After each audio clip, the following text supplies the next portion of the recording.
चेहरे और खिल उठे कन्या, अतिथि आ गए उस मंच पर, जरा जोरदार हो तालियां, जरा जोरदार हो तालियां।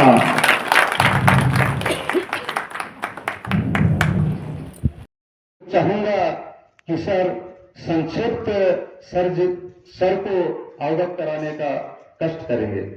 आदरणीय मसान।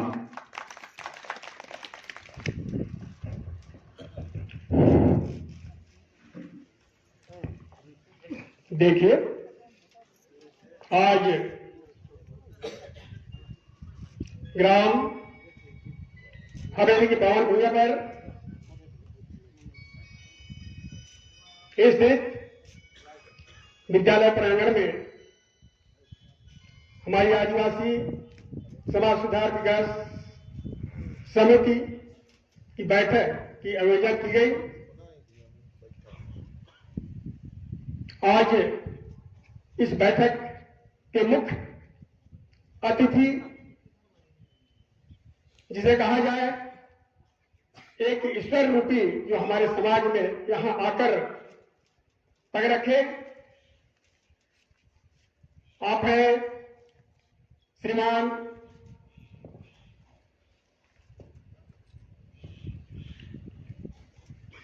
निखिल सिंधई, न्यायिक मजिस्ट्रेट राजीवराम। हमारी इस कमेटी में आकर पगडाल किए हैं।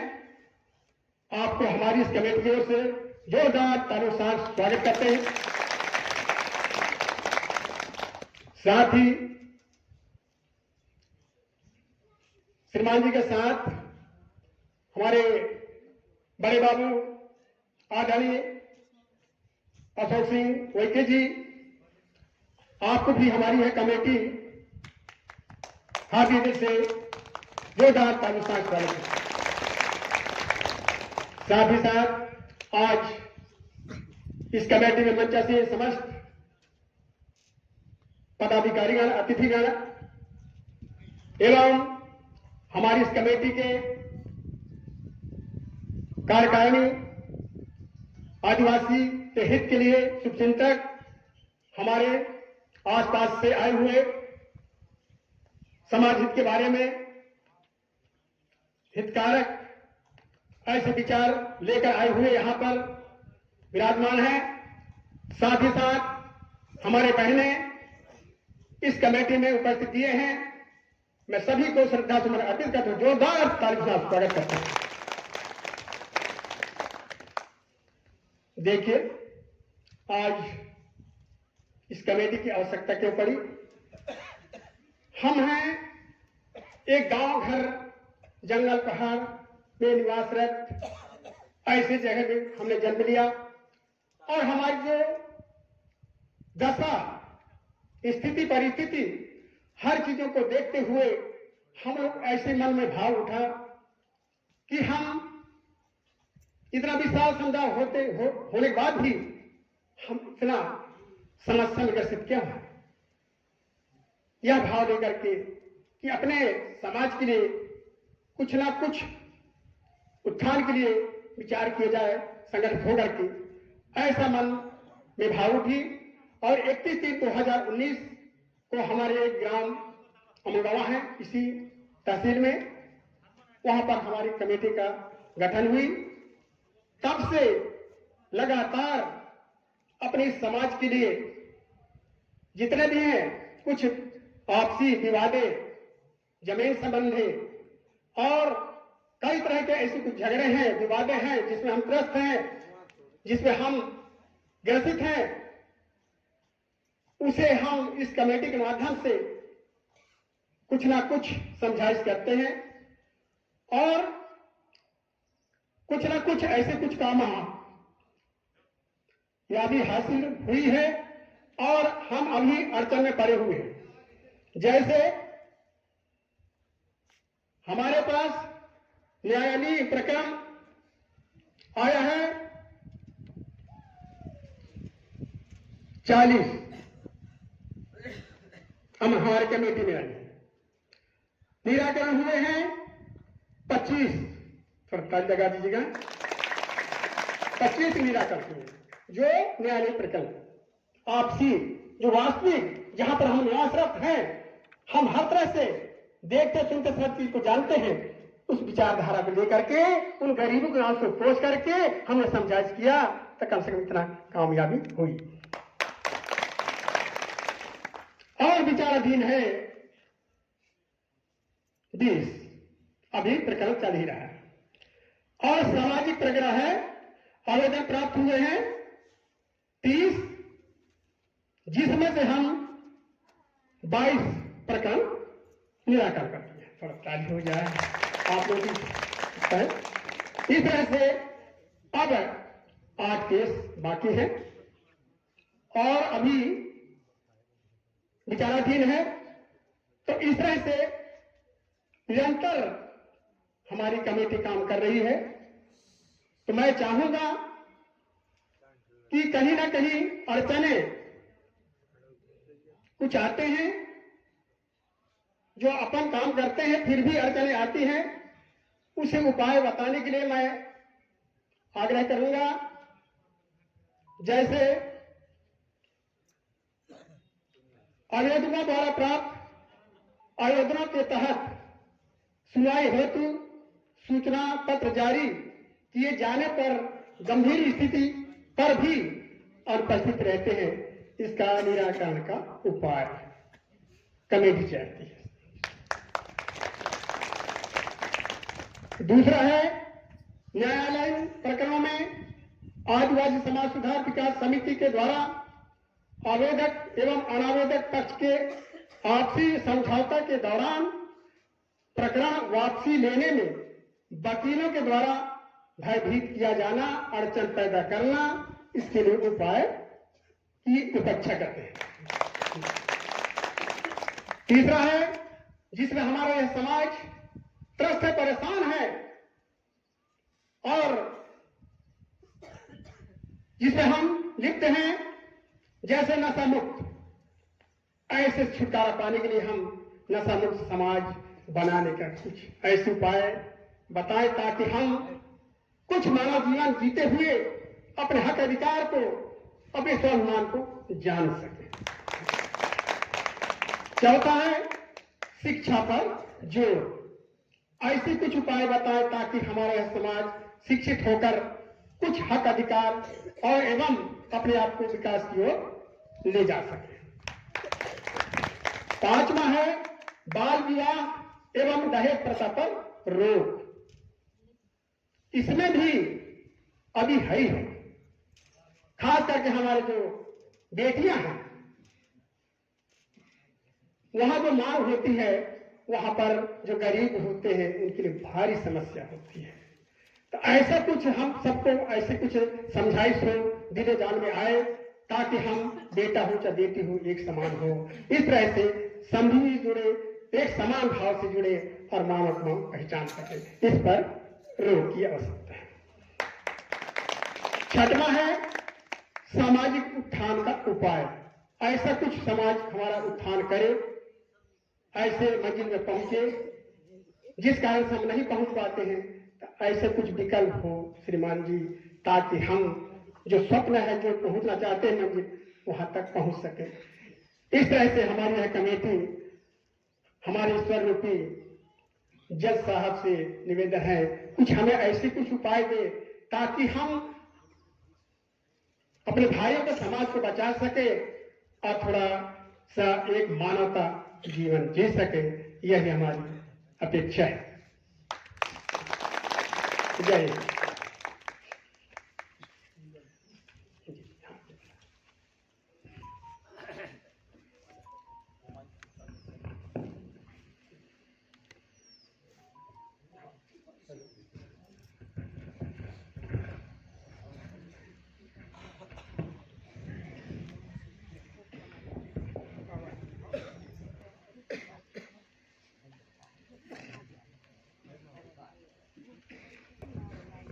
आप सभी को मेरा नमस्कार। मंचांसी सभी माननीयों को मेरा नमस्कार, सभी ग्रामवासियों को मेरा नमस्कार। जैसा कि अभी विदित हुआ कि समिति आपको कुछ समस्याएं प्राप्त हुई हैं या जो समस्याएं आप लोग दिन प्रतिदिन कानूनी समस्याएं जो है आप लोग देख रहे हैं, उसका निराकरण कैसे हो, क्या हो सकता है और क्या उसका सही निराकरण हो सकता है। तो मैं जो मेरे पास समस्या प्राप्त हुई है मैं सीधा उसी पर बात करता हूँ। जैसे पहली समस्या ये आई है कि जब आवेदक और अनावेदक पक्ष दोनों पक्षों के मध्य समझौते की स्थिति पैदा होती है और ऐसी स्थिति में जब अधिवक्तागण के द्वारा किन्हीं अधिवक्तागण के द्वारा भयभीत करने का प्रयास किया जाता है, तो ऐसी स्थिति में क्या किया जाना चाहिए। सबसे पहले तो मैं ये कहूंगा इस बात पर,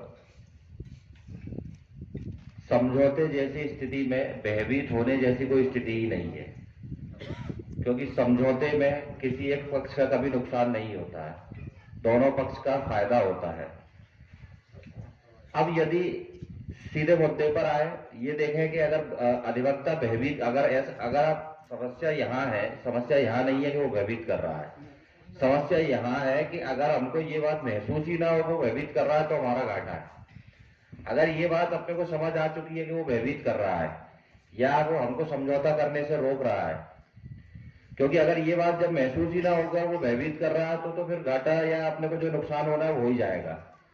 अगर ये बात आपको समझ में आ गई है वो भयभीत कर रहा है, तो उसके लिए सबसे अच्छा उपाय ये है कि सरकार द्वारा इस संबंध में अलग से विधिक सेवा समिति का गठन किया गया है, जो हर तहसील हर जिले स्तर पर उपलब्ध है। उसके लिए आप क्या कर सकते हैं, उसके समक्ष जैसे अगर आपको ये स्थिति लगती है तो आप डायरेक्ट न्यायालय में उपस्थित होकर व्यक्तिगत रूप से, जैसे आज आप समझौता करने आए, उदाहरण के तौर पर लेते हैं, और आपने बोला कि वकील साहब हम समझौता करना चाहते हैं। उन्होंने बोला अगर आप समझौता कर लोगे तो आपको ये फायदा नहीं, नुकसान कुछ नहीं होता, बोलेंगे आपको ये फायदा नहीं होगा। जैसे मेरे पास कई सारे केसेस आते हैं,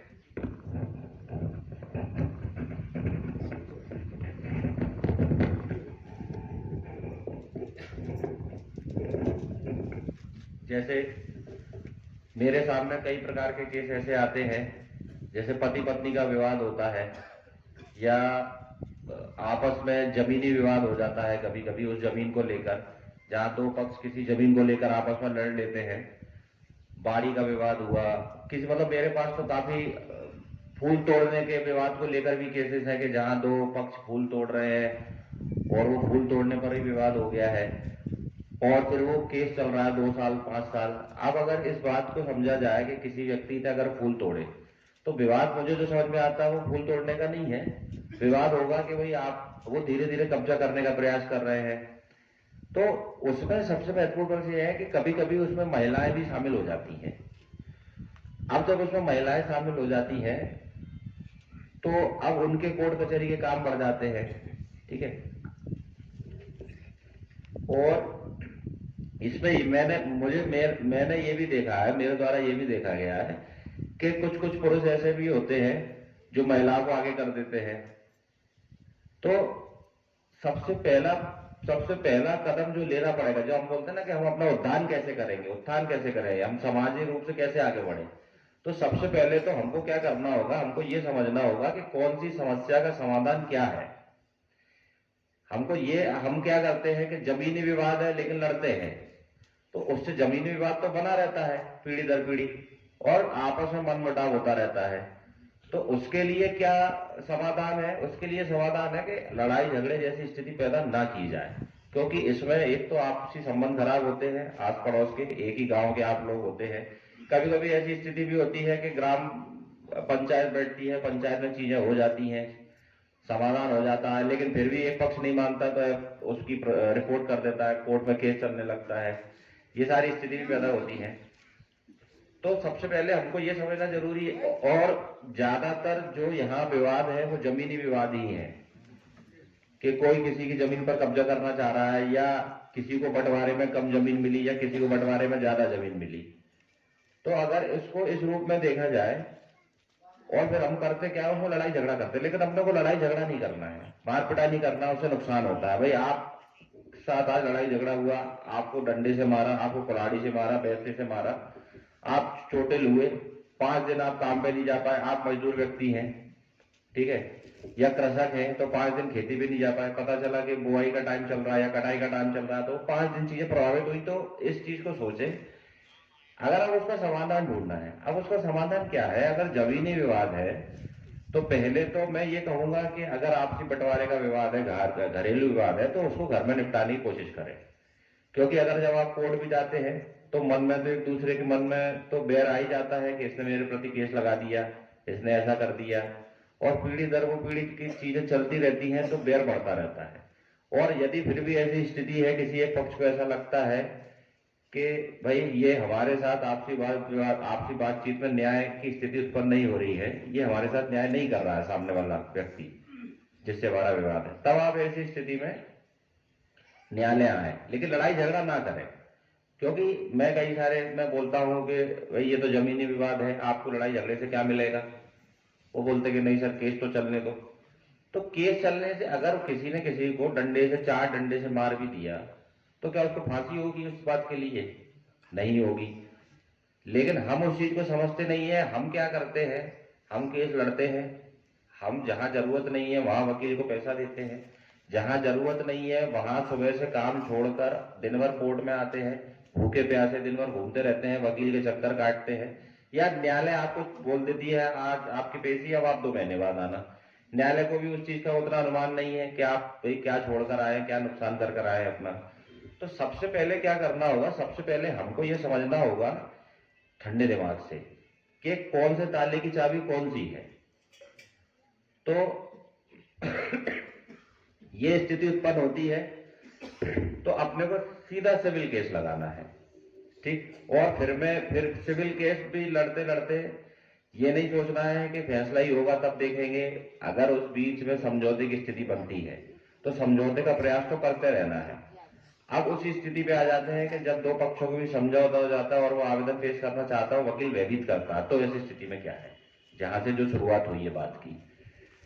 तो अगर इस स्थिति में देखा जाए तो जैसे मैंने बताया, आप न्यायालय के समक्ष आ सकते हैं डायरेक्ट, सर हम राजीनामा करना चाहते हैं और हमारा आपस में राजीनामा हो गया है और ये स्थिति में राजीनामा हुआ है, सारी बातें आप बताएंगे। अब आप ये कह सकते हैं कि सर हम वकील को बदलना चाहते हैं क्योंकि हम वकील साहब उस चीज पर अस्वीकार है। देखो एक चीज और होती है, क्या है कि जैसे आज मैं यहाँ बैठकर कोई बात बोल रहा हूँ तो आपको अच्छी लग रही है, लेकिन मैंने जो एक चीज महसूस की है कि जब पक्षकार न्यायालय में खड़ा होता है तो उसको ये लगता है कि न्यायालय उसका पक्ष नहीं ले रही है, ठीक है, वकील ही सब सच बोल रहा है या वकील ही सब सही बोल रहे हैं, ठीक है। उस वजह से कई बार नुकसान भी होता है, जबकि न्यायालय को किसी एक पक्ष से क्या मतलब, मुझे तो आपका नाम भी नहीं पता, मुझे तो आपका नाम भी नहीं पता। तो अगर मैं कोई बात बोलूंगा या न्यायालय कोई बात बोलेगी तो अगर उसमें आपको ऐसा महसूस हो रहा है कि ये मेरे फायदे की बात नहीं बोलेंगे, तो सबसे पहला प्रश्न ये कि क्यों नहीं बोलेंगे, मुझे क्या लेना है, मैं आज हूं मैं कल चला जाऊंगा। हम तो ये चाहते हैं कि आपकी समस्या निपटे। सरकार ने हमको नौकरी दी, ठीक है, हमको नौकरी दी, हमने उसकी तैयारी की, फिर हम उस पर काम करते हैं। हम इसलिए नहीं करते कि किसी एक पक्ष का साथ दिया जाए, हम इसलिए पक्ष करते हैं वो काम कि दोनों पक्ष के बीच का विवाद खत्म हो।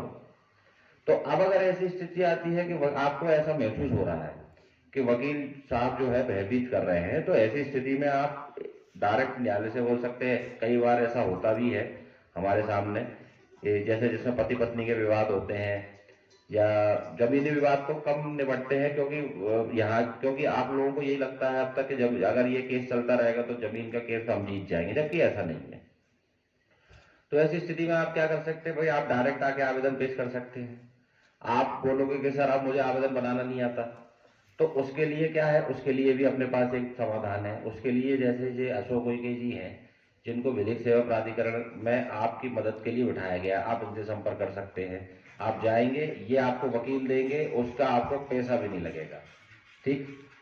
अगर जो आपका पैसा लगना भी होगा तो वो पैसा आपको कहाँ लगेगा, अब उन्होंने कहा 5 रुपए का टिकट लग रहा है उस पर, या 10 रुपए का टाइपिंग का आवेदन का लग रहा है, तो उसका वो कोई खर्चा नहीं है, ठीक। लेकिन अब जैसे मान के चलो कि अब अपने को ऐसा लग रहा है कि अपन राजीनामा करने जा रहे हैं और उसमें अपना बहुत खर्चा है, ठीक है, उसमें मान के चलो कि उसमें 1000 पेपर का राजीनामा बनना है। भाई विवाद है, बहुत बड़ा विवाद हो सकता है, विवाद कितना ही बड़ा हो सकता है, इतना बड़ा विवाद हो सकता है जिसमें 500 पेज की शर्तें हों, ऐसा भी हो सकता है, बहुत छोटी छोटी शर्तें हों।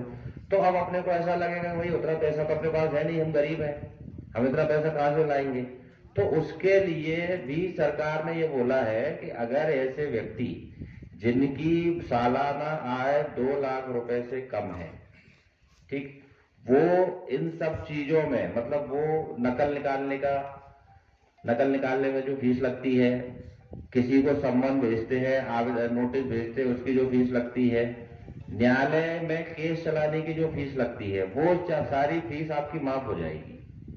अब इसमें अगला प्रश्न ये है कि ये कैसे पता चलेगा कि भाई हमारी आय 2 लाख रुपए से कम है, हम ये बात को कैसे बताएंगे न्यायालय को, सरकार को? सरकार ने बोल तो दिया। तो उसके लिए क्या है, उसके लिए आप लोगों के आय प्रमाण पत्र बनते हैं, ठीक। अब इसमें महत्वपूर्ण प्रश्न ये है कि ये तो उन व्यक्तियों के लिए हो गया जो युवा है, जो कमाते हैं, लेकिन अब जो ऐसे व्यक्ति हैं जो वृद्ध हैं, जो बालक हैं, जिनकी आय नहीं है, जो महिलाएं हैं, जो गृहिणी है, तो उनके लिए तो उनको आय प्रमाण की आवश्यकता भी नहीं है। वो बिना किसी आय प्रमाण पत्र के, बिना किसी फॉर्मेलिटी के उनको डायरेक्ट अधिवक्ता मिल सकता है, वो भी निःशुल्क। तो इस तरीके से अगर आपकी कोई कानूनी समस्या फंस गई है तो उसका समाधान भी होगा, जिसमें महिलाओं को, बच्चों को और वृद्धजन को तो किसी भी रूप में, इन तीनों को तो किसी भी दस्तावेज की आवश्यकता नहीं है, अपना आधार कार्ड लगाएंगे, उसी के आधार पर काम हो जाएगा, ना आय प्रमाण पत्र की आवश्यकता है, न किसी चीज की। तो इस तरीके से ये वाली समस्या अपनी समाधान आपको लोगों को समझ में आया कि क्या करना है। जैसे जब वकील अगर अपने को भयभीत करते हैं या कुछ करते हैं तो उसमें अपने को क्या करना है, ठीक। और अब इसमें मैं एक चीज और जोड़ना चाहता हूं कि अब यदि मान के चलो कि आपको वो भी समझ में नहीं आ रहा है, ठीक, तो भाई अपनी जो ग्राम पंचायत की समिति बनी है, अपनी समिति में जो कार्यकर्ता है, जो पदाधिकारी हैं, आप उनसे अपनी समस्या रखें और फिर आप लोग ये काम करवा के इनको दें। काम करवाने में भी आपको कुछ नहीं करना, आपको इन व्यक्तियों को उस व्यक्तिगत वो जो अपन सरकार ने जो जगह बनाई है, जो स्थान बनाई है, वहां तक पहुंचाना है, क्योंकि उसके बाद तो सारा काम ये करेंगे, हम करेंगे। तो अगर ये समस्या में अगर अभी किसी को अगर कोई और प्रश्न हो तो पूछ सकते हैं कि भाई ये सारी चीजें तो समझ में आ गई, लेकिन अभी इसमें एक प्रश्न और है, तो अगर ऐसी कोई समस्या है तो आप और पूछ सकते हैं इस प्रश्न से संबंधित। और अगर नहीं हो तो मैं आगे बढ़ूं अगली समस्या के ऊपर। किसी को कोई समस्या है?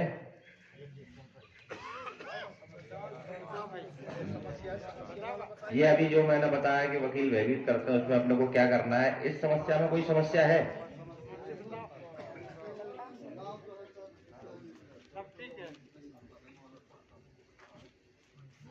तो उसके लिए क्या करना पड़ेगा? मैं पूछ रहा हूं कि वकील अपने को डराता है, अपन राजीनामा करना चाहते हैं, इसमें कोई समस्या है या नहीं? आपकी समस्या क्या है? पट्टा, नाम, तो नाम तो उसमें 2 है तो वो तो सुधर जाएगा तहसील से। नहीं क्या, ठीक है, ये एसडीएम कार्यालय का समस्या है, लेकिन फिर भी मैं आपको हाँ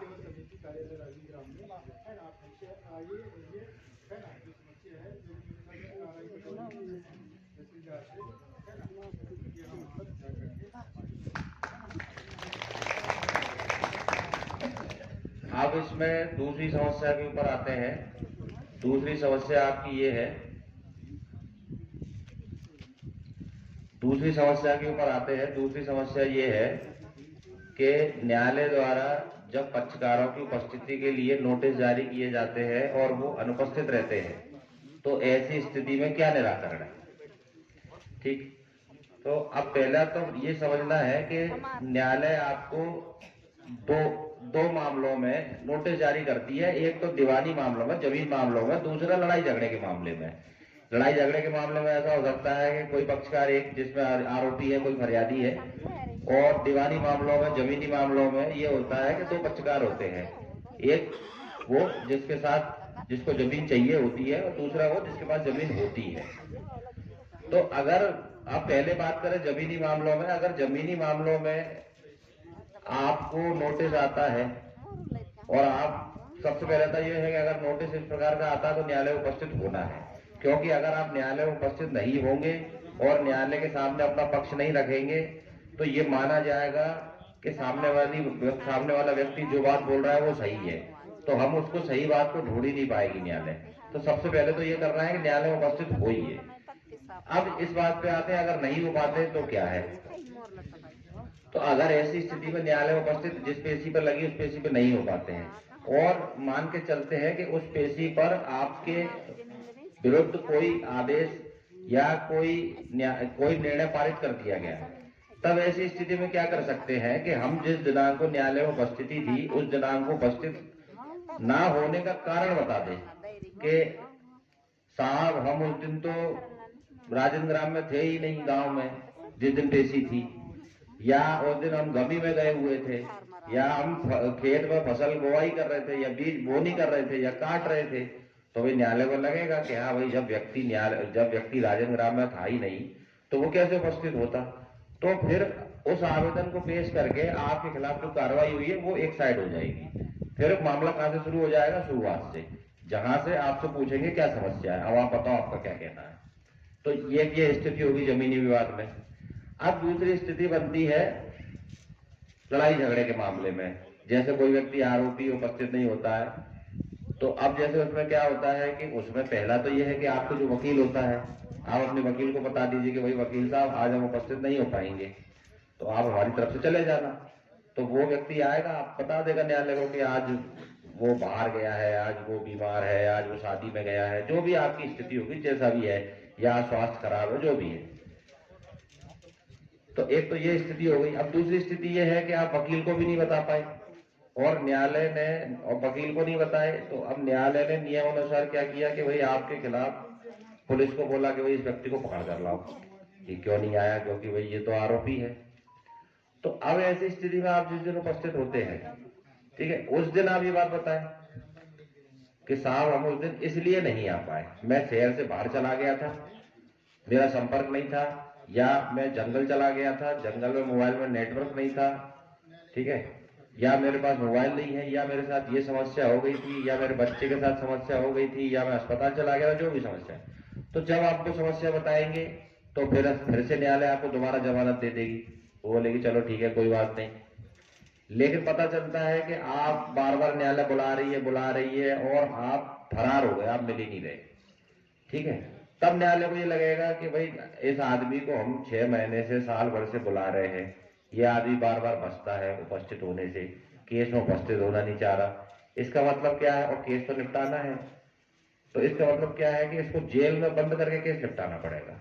तो ऐसी स्थिति पैदा ना करें। आप पेशी पे आए ना आ सकते तो अपने वकील को बता दें, और अगर वकील को नहीं बता पा रहे फिर भी नहीं आ पा रहे तो फिर आप जिस दिन आ रहे हैं उस दिन बता दें यह समस्या, और अब हम आएंगे जब पेशी लगेगी। तो इसमें क्या है, ये आपको स्थिति समझ में आ गई, इसमें डरने जैसी कोई स्थिति नहीं है, ठीक है। न्यायालय के सापेक्ष आप उपस्थित होते हैं, देखो अपनी बात आप नहीं रखेंगे तो ये कैसे पता चलेगा कि कौन सही है कौन गलत है, ठीक। आपको जब समस्या होती है तो आप पुलिस के पास जाते हैं, पुलिस कहती है कि भाई ये ऐसी समस्या है, न्यायालय निपटा सकती है।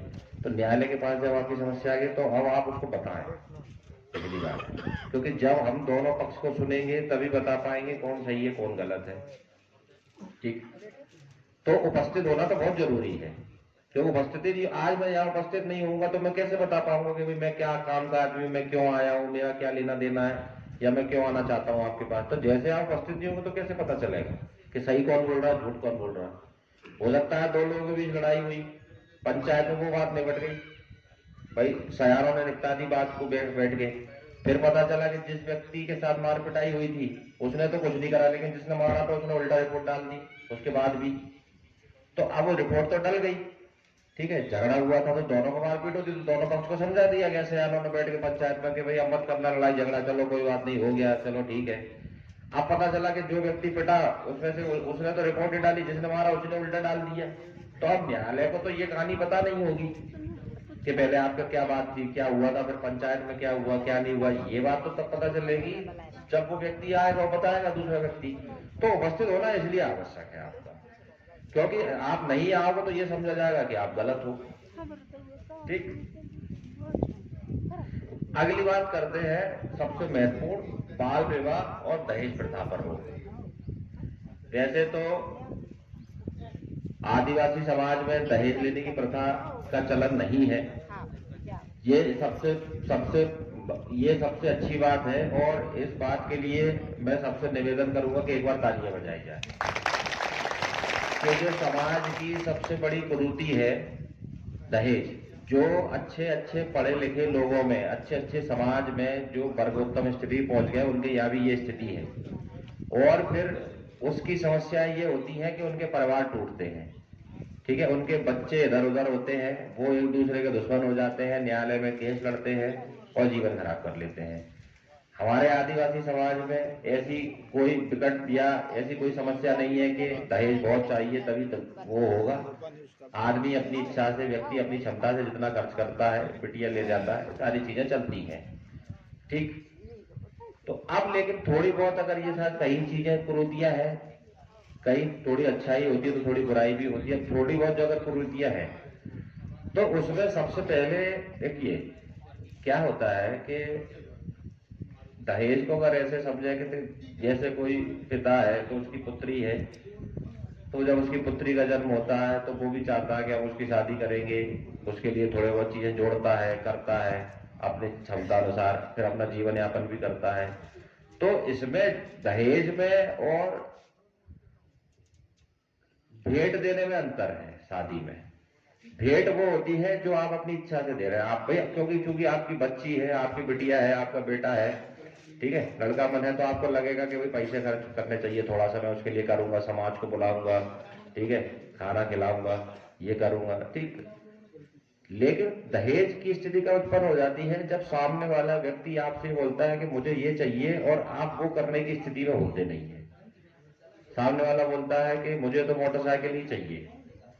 अब पता चलता है कि जो लड़की साइड है, जो लड़की का पक्ष है, उसकी मोटरसाइकिल देने की क्षमता नहीं है, उसकी लूना देने की क्षमता है।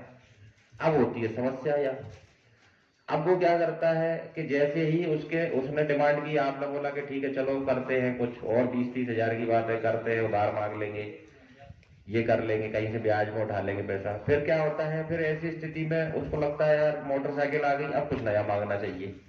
वो बोलता है फ्रिज चाहिए, बड़ा वाला चाहिए। तो अब क्या होता है, जब बार बार वो स्थिति उत्पन्न होती है तो भाई अपनी भी क्षमता खत्म हो जाती है देने की।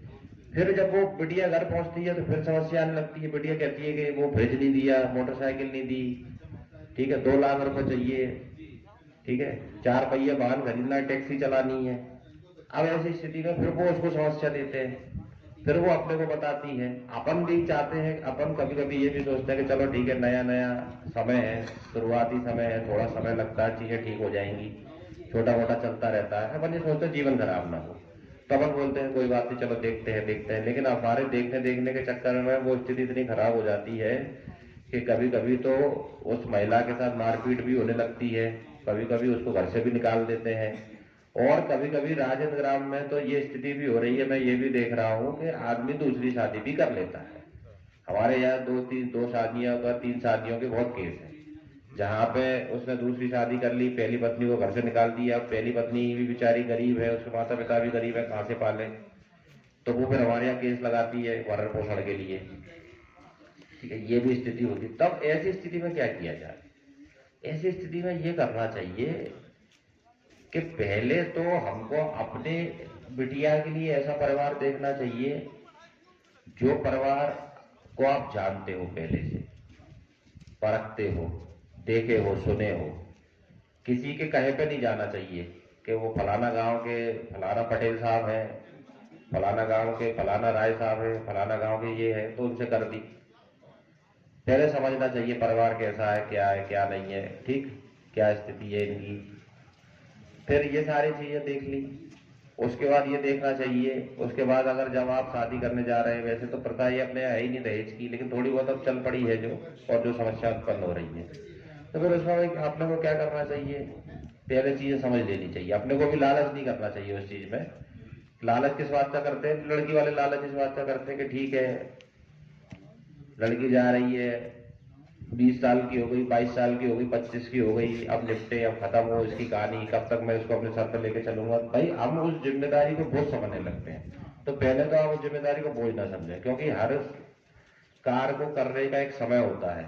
जब वो समय आएगा तो वो सारी चीजें होंगी। आप ये ना समझें कि लड़की बोझ है तो जैसे तैसे करके चलो इसको निपटा देते हैं, ये कर देते हैं, वो कर देते हैं, ऐसी स्थिति उत्पन्न नहीं करनी चाहिए।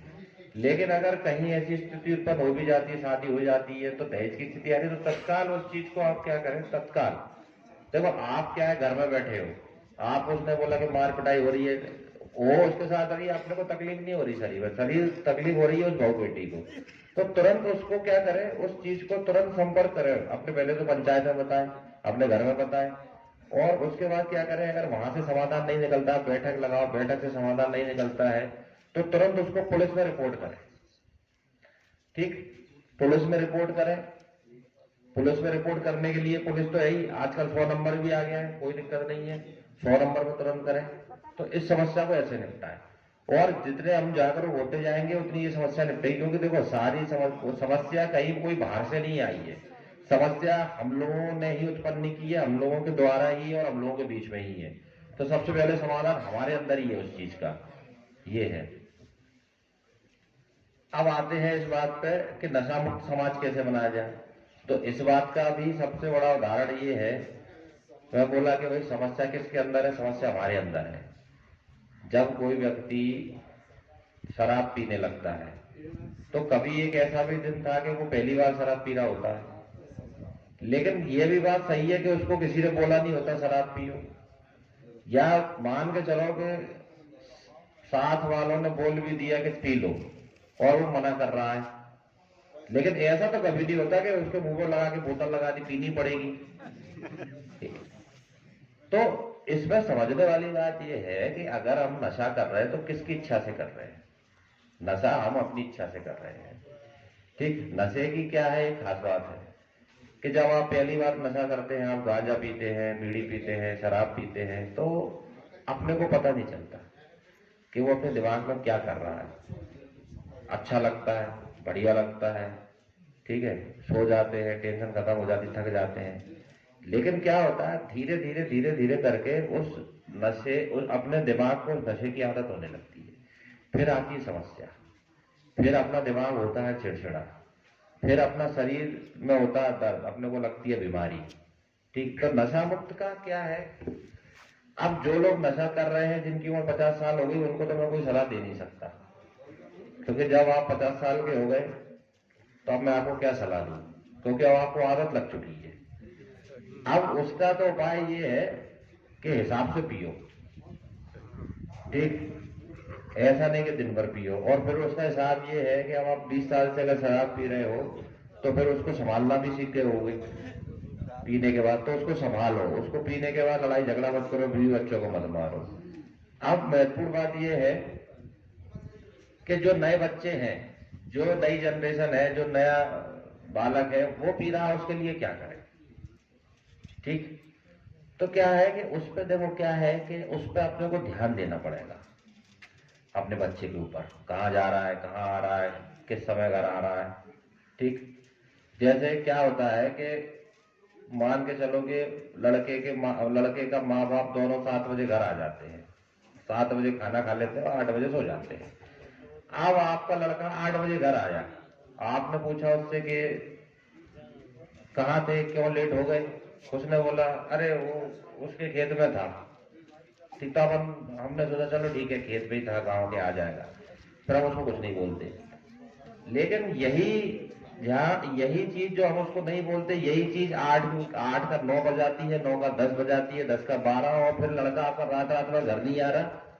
ठीक, फिर अब वो लड़का पकड़ से बाहर हो जाता है, समझ रहे हो। तो अगर जहां नियम 8 बजेगा तो उसको उस जगह टोको।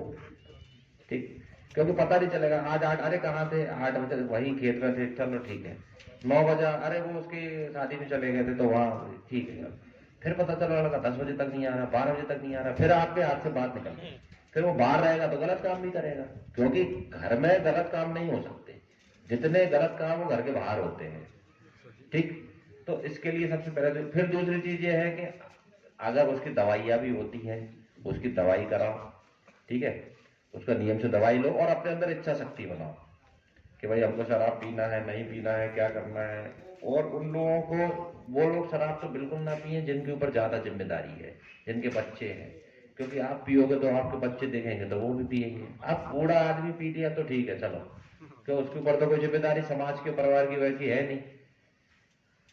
क्योंकि मैं अगर ये कहूँ कि शराब मत पियो, ये मत करो, तो वो तो आप सुनोगे नहीं। जो पीता है वो तो पिएगा, ठीक। मैं कितना भी ज्ञान दे दूं, जिसको पीना है वो पिएगा। जो दिन में 3 क्वार्टर पीता है वो 3 क्वार्टर पिएगा, जो शाम को पीता है वो पिएगा।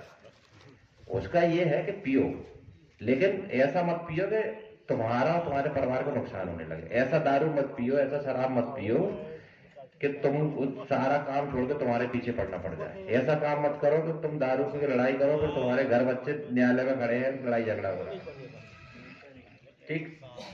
अब आते हैं सामाजिक उत्थान का उपाय। सामाजिक उत्थान क्या है? सामाजिक उत्थान यही है कि हम नशा ना करें। सामाजिक उत्थान यह है कि हम शिक्षा दें बच्चों को पढ़ाओ, ठीक है। पढ़ाने के लिए सरकार ने आपको स्कूल दे दिए हैं, फ्री शिक्षा दे दी है, उसमें आपको कपड़े भी मिलते हैं, साइकिल भी मिलती है, सारी चीजें मिलती हैं। शिक्षा के लिए लोन भी मिलता है, वो भी बहुत कम ब्याज पे मिलता है, आप उसके लिए लोन लो, ठीक है। क्योंकि शिक्षा, बाबा साहब ने भी शिक्षा पे जोर दिया है, जितना दिया है। वो भी बाहर पढ़ने गए, उन्होंने चीजें की, तो शिक्षा बहुत महत्वपूर्ण है। मैंने भी शिक्षा के आधार पर मैं आज यहाँ बैठा हूं, तो शिक्षा बहुत महत्वपूर्ण है। शिक्षित करो अपने बच्चों को। अब समय आ गया है, अब सड़कें बन गई हैं, अब ऐसा नहीं है कि शहर बहुत दूर है, कैसे जाएंगे पढ़ने। अब शहर जाया जा सकता है। अब ये नहीं है कि नदी पार करके जाना पड़ेगा, रोड नहीं है, साइकिल नहीं है, वाहन नहीं है, गाड़ी नहीं है, टैक्सी नहीं है, सब कुछ है। तो बच्चों को शिक्षा दो, ठीक। शिक्षा पे ध्यान दो, स्वास्थ्य पे ध्यान दो, अपने स्वास्थ्य पे ध्यान दो, शराब छोड़ो, ठीक। जो इतनी सामाजिक कुरीतियां हैं उनको छोड़ो। ये समझो कि भाई जमीन का विवाद है तो वो अलग, ठीक है भाई, विवाद सब जगह होते हैं, सारी जगह होते हैं, जमीन का होता है, सब घर में होते हैं, सारी जगह होते हैं। तो भाई उसमें अपने को ये समझना चाहिए कि जमीन के विवाद पर लड़ाई झगड़ा करना है या जमीन के लिए केस लगाना है। सामाजिक उत्थान क्या है कि जब हम सारी फालतू चीजों को छोड़कर सिर्फ अपने ऊपर ध्यान देंगे, वही उत्थान है। अगर हम अपने आप को बड़ा बनाने लगे, तो हर व्यक्ति बनाने लगे, तो समाज अपने आप ही ऊपर हो जाएगा, है ना। तो ये सारी चीजें आप करें, और आज यहां से जाए तो कम से कम इतना सोच के जाए कि बच्चों पे ध्यान देना है, उनको पढ़ाना है। देखो, गरीबी सिर्फ पढ़ाई से ही जा सकती है। अब आपका जो समय था आप नहीं पढ़ पाए, ठीक, माहौल नहीं था, जिम्मेदारी थी, गांव का माहौल था, सारी चीजें थी, लेकिन अब वो चीजें कब हो गई है, मोबाइल आ गए हैं, इतनी सारी चीजें आ गई हैं, यहीं से बैठ के अपन देख सकते हैं कि पहले जानकारी नहीं थी, कोई बताता ही नहीं था, ठीक है। अपने को जानकारी नहीं देता था कि कैसे करना है चीजें, क्या करना है। कोई पहले मंच नहीं था, कोई स्थान नहीं था, कोई बताने वाले लोग नहीं थे, न्यायालय नहीं था, समिति नहीं थी, कलेक्टर साहब, कुछ नहीं था। पहले पता चलता था कि कलेक्टर साहब भी साल में एक बार गाँव आ रहे हैं, आए तो आए, नहीं आए, ठीक है। अब वो भी आते हैं, पहले आपकी बात पहुंचाने के लिए कोई समिति नहीं बनी थी वहां तक। तो अपनी देखो, समिति क्या है, समिति क्या है, समिति आपका परिवार ही है, ठीक है। समिति आपका वो परिवार है। समिति ये मान के चलो कि आपका पढ़ा लिखा परिवार है जो आपको मदद कर रहा है। जैसे घर में एक व्यक्ति होता है सयाना, समझदार होता है, उससे हम पूछते हैं, तो समिति आपके लिए वो काम करती है। तो समिति पे भरोसा रखें, समिति को बताएं, ठीक। हो सकता है समिति को आज आपने बताया, उसने ध्यान नहीं दिया हो, ये होता है भाई। दूसरी बार बताएं, चौथी बार बताएं, कब तक ध्यान नहीं देगी समिति? क्योंकि आप ही के लिए बनी है, तो करना तो पड़ेगा इनको, ठीक। ये सारी चीजें हैं, इनको करो और आगे बढ़ो, ठीक। यही मैं विराम लेता हूं। नमस्कार।